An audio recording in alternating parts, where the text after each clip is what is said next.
நண்பர்களே நமஸ்காரம். நாம் இப்போ சோழசிராமணி தடுப்பணையில் இருக்கோம். இந்த பகுதியில் பார்த்திங்கன்னா ஆறு முழுவதும் இந்த மாதிரியான ஆகாய தாமரைகள் அப்படின்னு நிறைஞ்சு இருக்குதுங்க.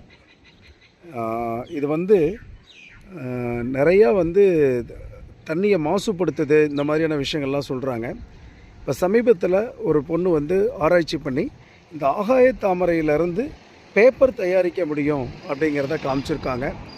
அதனால் எல்லா இடங்கள்லையும் இந்த ஆகாய தாமரையை எடுத்து அதன் மூலமாக பேப்பர் தயாரிக்க முடிஞ்சதுன்னா அது ஒரு நல்ல இதுக்கு ஒரு மாற்று தீர்வு அமையும்.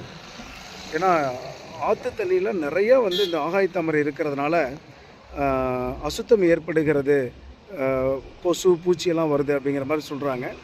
இந்த ஆகாய தாமரை பாருங்கள் எந்த அளவுக்கு படர்ந்துருக்குன்னு பாருங்கள். இதை நீக்கிறதுக்கு நம்முடைய அரசு முன்வர வேண்டும். நமஸ்காரம்.